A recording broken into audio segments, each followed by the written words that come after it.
Bem, por alguns motivos vou fazer a transmissão aqui na minha página pessoal, mas eu queria fazê-la naquela página onde passou o vídeo publicitário, mas, bem, ficamos aqui já um pouquinho atrasado. Vamos começar assim a nossa partilha nesse tempo que temos. Então, o nosso tema de hoje vamos tratar dos 1700 anos do Concílio de Nicéia, 1325, 2025 são 1300, são 1700 anos. Mas por que eu quero tratar deste concílio? Porque este concílio é o primeiro concílio ecumênico. Primeiro concílio ecumênico. Não existia a igreja ortodoxa, a igreja católica, não existia esta separação. E tampouco podemos falar das igrejas protestantes. Era o nascimento do cristianismo.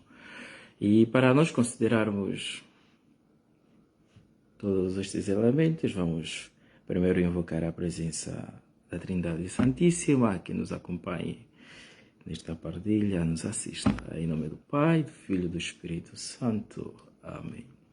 Ave Maria, cheia de graça, o Senhor é convosco. Bendita sois vós entre as mulheres. Bendito o fruto do vosso ventre, Jesus. Santa Maria, Mãe de Deus, rogai por nós, pecadores, agora e na hora de nossa morte. Amém. Maria, sede de sabedoria, rogai por nós. Em nome do Pai, do Filho e do Espírito Santo. Amém. Saúdo todos que estão a participar desta live e gostaria de receber o feedback para saber se o som está bem, se ouve bem e assim podemos avançar. Bem, como dizia no princípio, o objetivo desta live é partilharmos um pouco sobre os 1700 anos do Concílio de Nicéia que este ano estamos a celebrar. Que não abafa o jubileu da esperança, que espero que estejamos a vivê-lo todos muito, muito bem, da melhor forma possível. Concílio de Nicéia, 1325.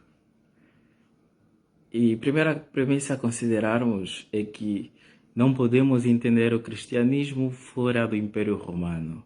Por quê? Porque o cristianismo nasce, ou seja, cristianismo como religião, nasce e se começa a se desenvolver dentro do Império Romano. E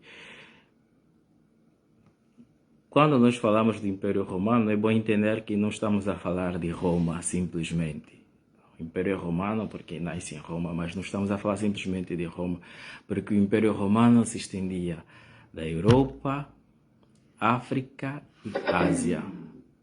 E sendo esta extensão toda, quando falamos do Império Romano, não pensemos simplesmente em Roma, mas pensemos nesta extensão. Pensemos agora a Turquia, sobretudo a Istambul, que era a antiga Constantinopla, da qual falaremos. Pensemos no Egito, Alexandria, que foi muito, muito importante, e pensemos em Roma. Então não podemos nos focar simplesmente em Roma. E porque quando se fala romano não é simplesmente aquele que habitava em Roma. No Império Romano se falava de romano a todos que pertenciam ao Império. Por isso Paulo de Tarso era romano. Não era romano porque nasceu em Roma, porque nasceu sobre o Império Romano. E depois existiam condições para que a pessoa tivesse a nacionalidade romana, porque imaginemos nós como faria o Império para sobreviver com esta extensão toda. Então, Europa, África, Ásia, era uma extensão enorme, não poderia subsistir. Por isso, quando estamos a falar do Império Romano, entendermos isso. O Império Romano é toda essa extensão.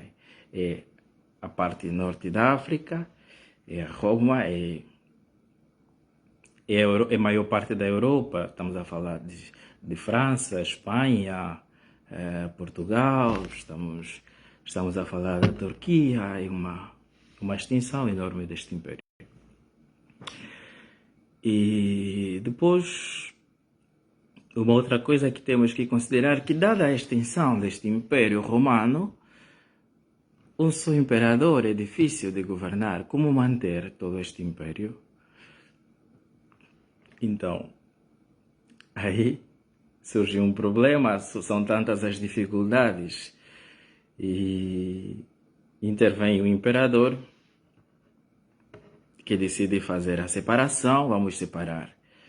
É muito grande para governar, então se divide uma parte a Roma, outra parte a Constantinopla. Constantinopla, quando falamos de Constantinopla hoje, devemos entender como a atual Turquia, mas sobretudo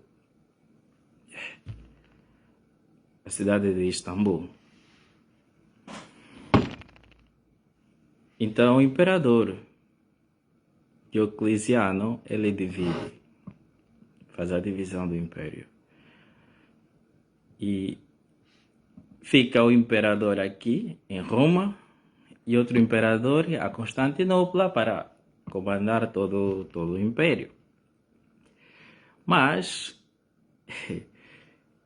esta divisão vai durar um pouco de tempo, porque depois vão surgir desentendimentos e o poder depois voltará a ser unificado na época de Constantino, o grande Constantino, do qual falaremos. Por quê? Porque é ele o protagonista do Concílio de Niceia. Não falarei de Constantino neste vídeo, mas talvez no outro vídeo fale dele, porque ele é muito importante. Aqui só tanto um aceno a ele, porque foi ele quem convocou este Concílio de Niceia. O primeiro concílio ecumênico da Igreja, de 325, foi convocado por Constantino,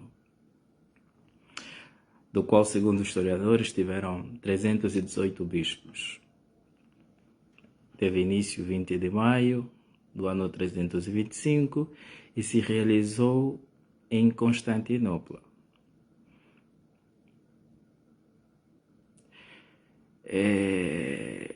Por quê?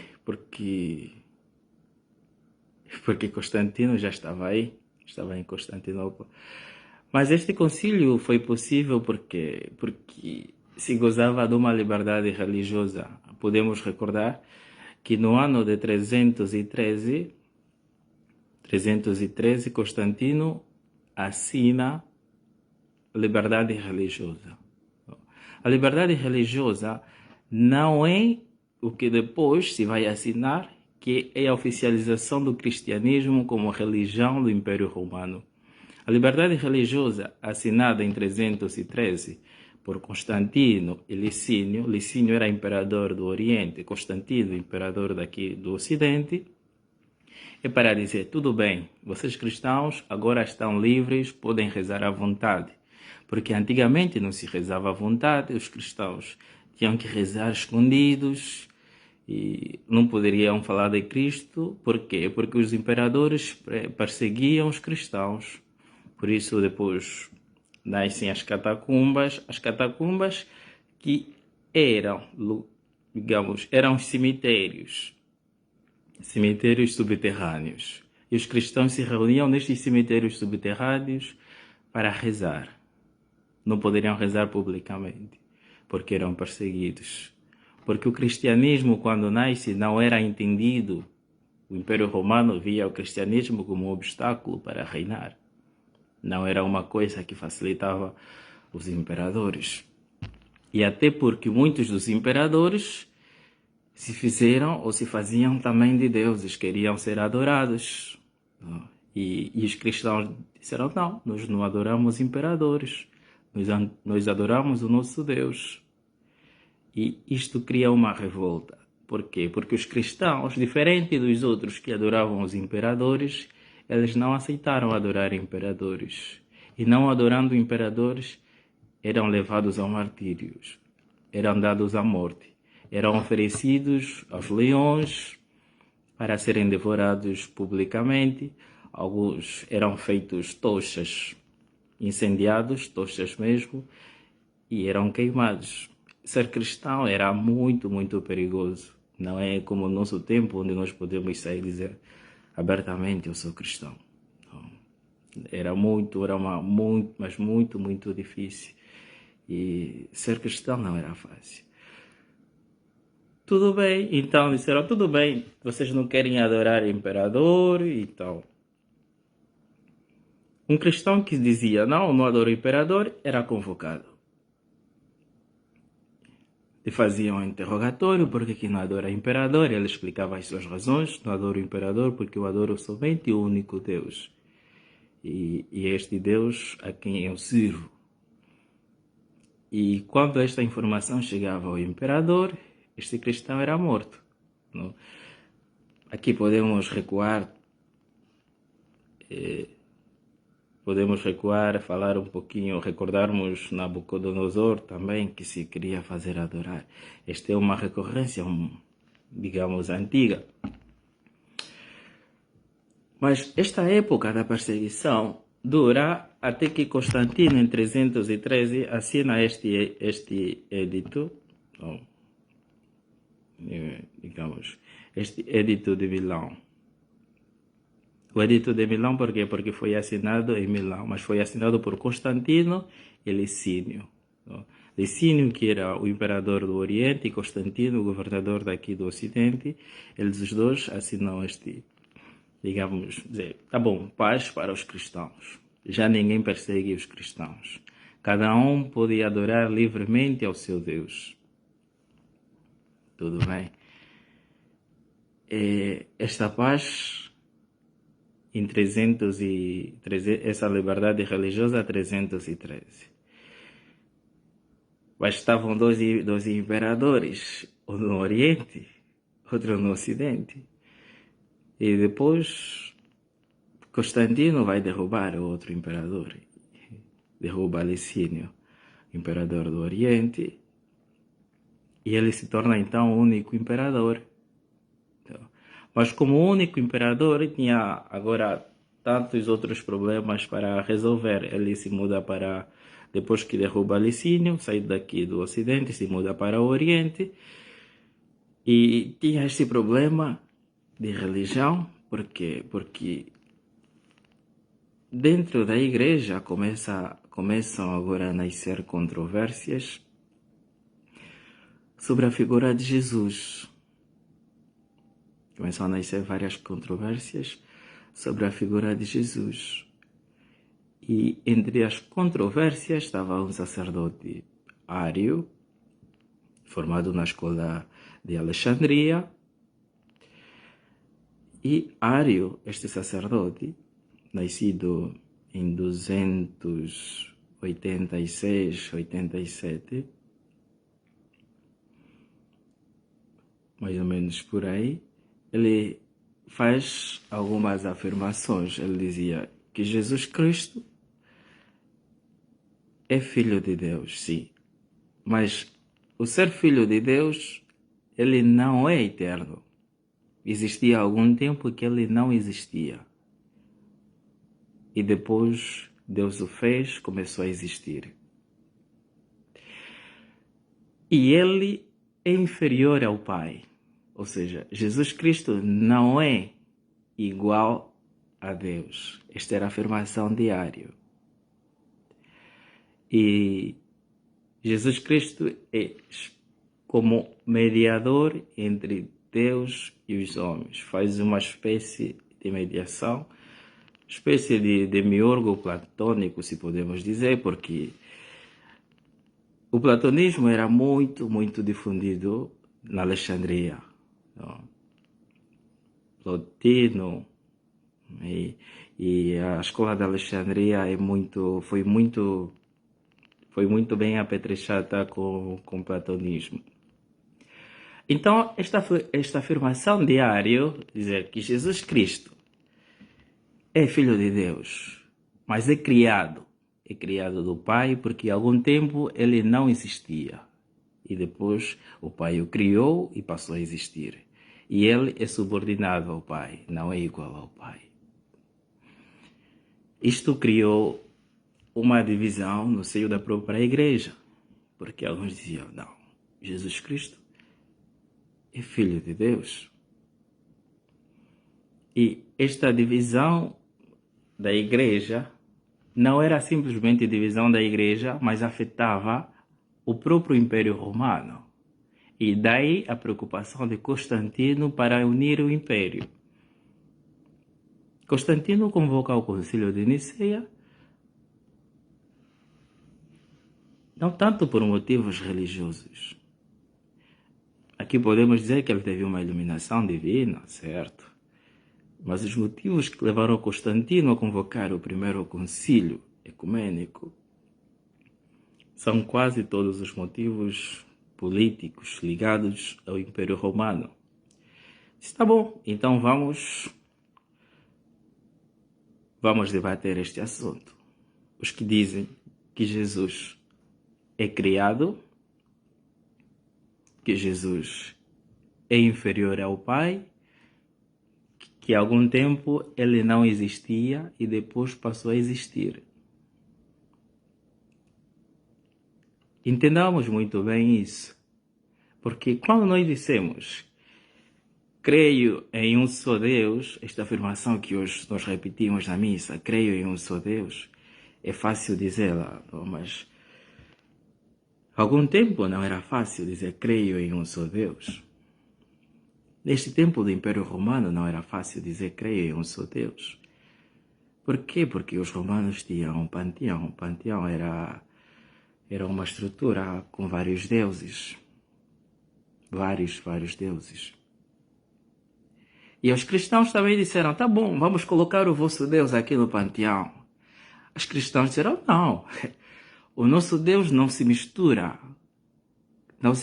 com outros deuses, porque ele é maior a todos os outros deuses que vocês, pagãos, dizem ser Deus. O nosso Deus é maior que todos. Então os cristãos não aceitaram, porque queriam que os cristãos se contentassem. Ah, tá bom, encontramos algum posto para o vosso Deus no panteão e já está. E não era assim.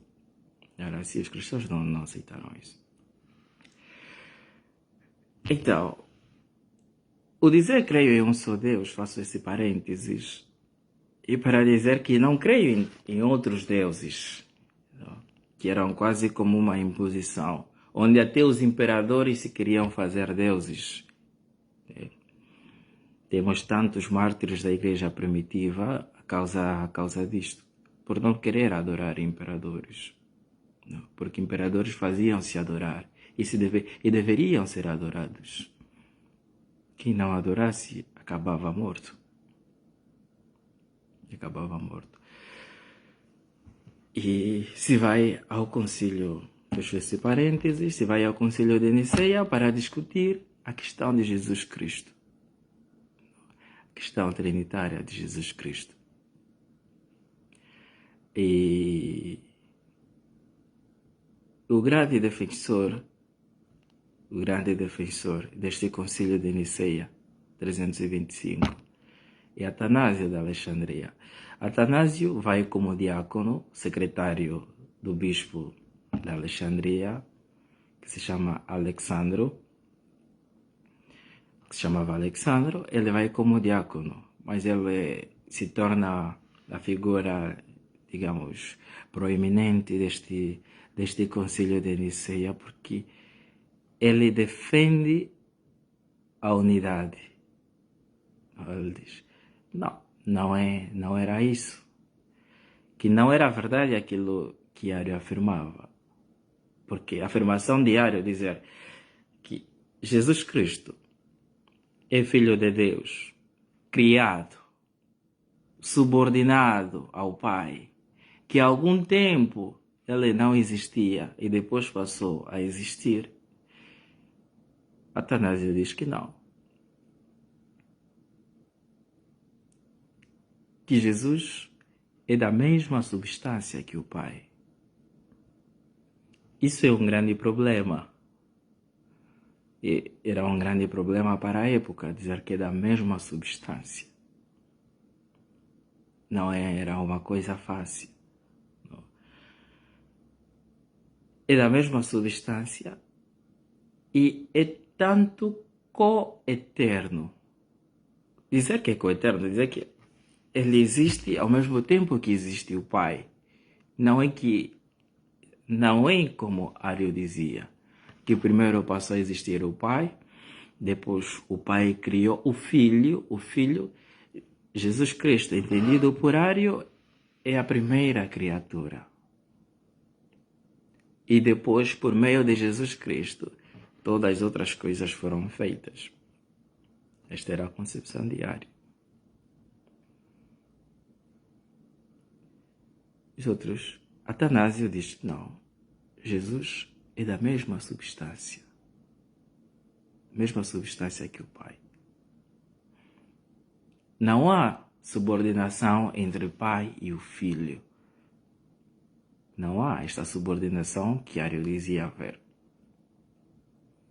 E não há este tempo em que o Pai existia primeiro e depois passou a existir o Filho. Que o Pai, o Filho. Aqui falamos do Pai e o Filho. Por quê? Porque o concílio que vai falar do Espírito Santo vem depois. Estamos a falar de 381. O concílio de Calcedônia. 381. Este vai falar do Espírito Santo. Este primeiro é, sobretudo, centrado em Jesus Cristo. É dizer, quem é Jesus Cristo? Por isso, credo, quando começa a parte de Jesus, diz, gerado, não criado. Quer dizer, gerado, não criado, era uma resposta a Ario, porque Ario dizia, é criado. É criado. Gerado, não criado. Ele é gerado, ao mesmo tempo que o Pai. Da mesma substância que o Pai. Não são de substâncias diferentes. Não. Da mesma substância que o Pai. E dizer isso em linguagem filosófica diríamos que ontologicamente eles são iguais. O Pai é Deus, o Filho é Deus, o Espírito Santo é Deus, que será tratado no concílio posterior. E uma vez feita essa afirmação de que Jesus Cristo é Deus, é da mesma substância que o Pai, é gerado, não é criado, todos do partido, ou seja, todos que estavam com este sacerdote Ario, foram condenados, não à morte, mas foram proibidos de ensinar esta doutrina.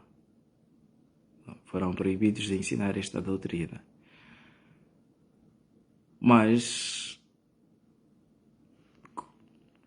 quem estuda a história, ou quem estudar a história, saberá que não para por aí, porque arianismo depois se desenvolve como uma corrente. Arianismo vai se difundir muito em muitas partes da igreja da época. Ambrósio, ainda quando se torna bispo de Milão, ele terá problemas por causa do arianismo. Por quê? Porque o bispo que ele substituiu era um bispo que pertencia ao arianismo, era ariano. E Ambrósio, como cristão, bispo, tem que equilibrar, tem que governar tanto aqueles que são arianos e aqueles que são cristãos. Olha, arianismo é cristão, era uma forma de cristianismo, mas um cristianismo que afirmava que Jesus é subordinado ao Pai, que Jesus há algum tempo não existia e passou a existir depois, que Jesus era a espécie de um demiurgo que fazia a mediação entre Deus e os homens. E a inferioridade, sobretudo a inferioridade de Jesus.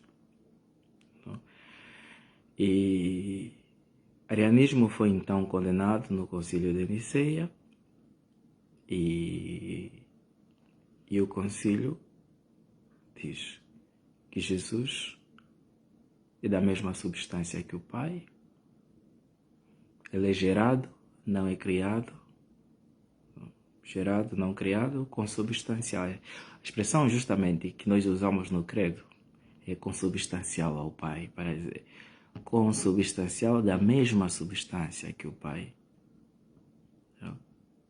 Consubstancial ao Pai. Gerado antes de todos os séculos. Era dizer a Ario que não é, que teve um tempo que ele não existia, depois passou a existir. Não houve esse tempo. A igreja esteve em ensinamento. Não houve esse tempo. Começa a existir o Pai, começa a existir o Filho, começa a existir o Espírito Santo. Não há separação da Trindade.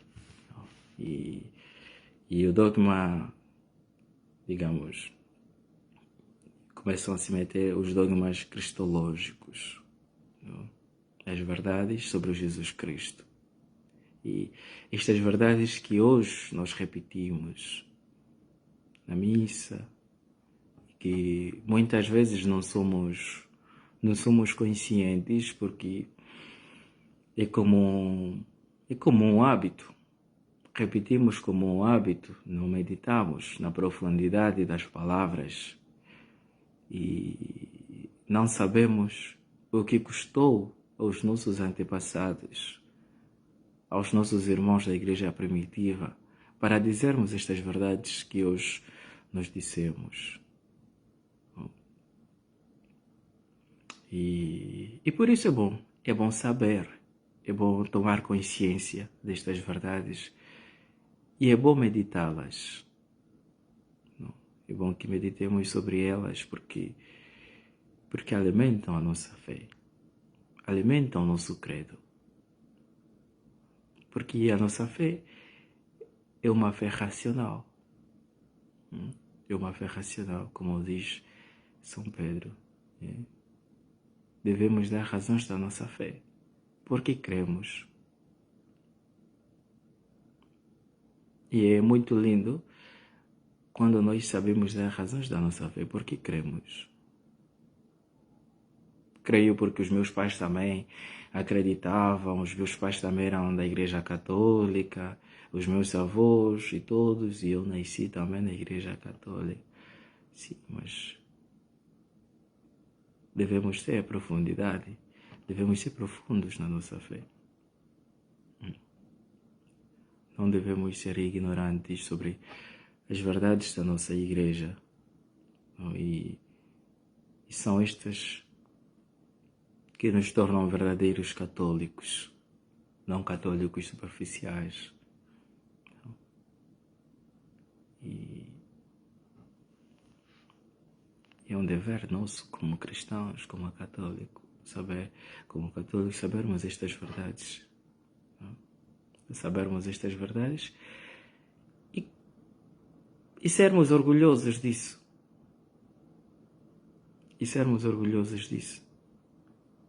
De ver como Deus guiou e guia a igreja, a história.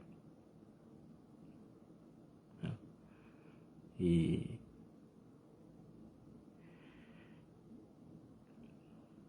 eu gostaria de fazer várias partilhas do gênero, mas vamos ver como tudo andará. Espero que esta partilha seja benéfica, ou tenha sido benéfica a quem o acompanhou, e Agradeço a todos que seguiram até este momento. E os feedbacks aqui, agradecer a todos que estiveram presentes. E Jorge da Luiza, Jerusa, Natalice, Ulisses Dias e grande Alex. Agradecer a todos que estiveram a acompanhar esta live. E penso em voltar com outros conteúdos, com outras partilhas,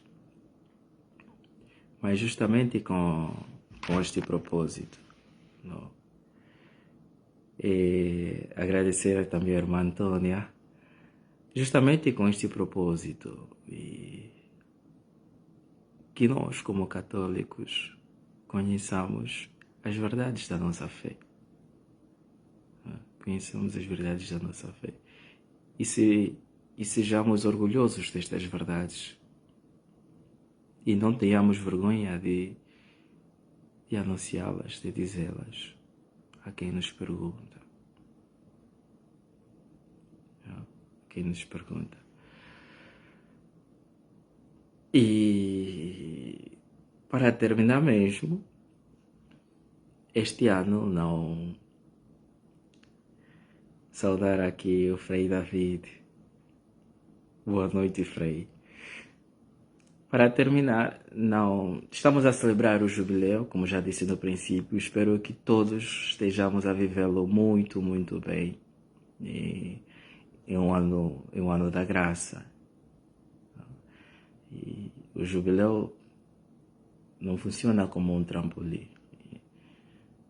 Se tu não fizeres propósitos bons para viver este jubileu, as coisas não se realizarão simplesmente pelo desejar. Porque tu desejas que as coisas sejam desta forma e as coisas irão desta forma. O simples desejo não muda. O desejo é bom, mas o desejo deve se fazer acompanhar de propósitos. E propósitos que nós devemos seguir para depois alcançarmos aquilo que nós pretendemos. A novidade deste ano é que este ano que nós estamos a celebrar o Jubileu da Esperança, este ano que estamos a celebrar 1700 anos daquele que foi o primeiro concílio ecumênico, coincidentemente, este ano temos a Páscoa judaica e a Páscoa cristã, que se celebrarão no mesmo dia. Não é de todo comum que a Páscoa calhe no mesmo dia. Por quê? Porque os judeus têm uma data fixa da Páscoa. 14 de Nissan no seu horário, no seu calendário.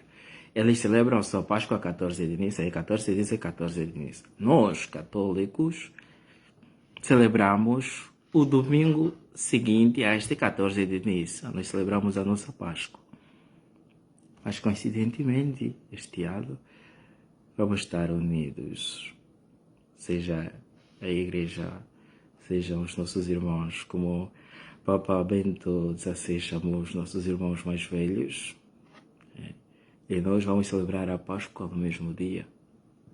É também uma graça. É uma graça da unidade. E mais uma vez agradeço a todos que estiveram presentes. Que Deus abençoe abundantemente a todos e que vivamos um santo ano do Jubileu da Esperança, e que tenhamos muita esperança. Como o slogan do Jubileu, a esperança não delude, e não delude mesmo. Mas que seja uma esperança que nos coloque em movimento, não uma esperança firme que eu fico parado a esperar. Não. Que nos coloquemos em movimento e que esta esperança nos leve a Jesus, nos leve a Deus, nos leve a cultivar uma amizade profunda com Deus, motivo da nossa existência. A todos, que Deus abençoe. Terminemos com uma Ave Maria, agradecendo a nossa boa mãe por este tempo que nos concedeu. Ave Maria, cheia de graça, o Senhor é convosco. Bendita sois vós entre as mulheres, bendito é o fruto do vosso ventre, Jesus. Santa Maria, Mãe de Deus, rogai por nós, pecadores, agora e na hora de nossa morte. Amém. Maria, sede de sabedoria, rogai por nós. Maria, Mãe da Esperança, rogai por nós. Em nome do Pai, do Filho e do Espírito Santo. Amém.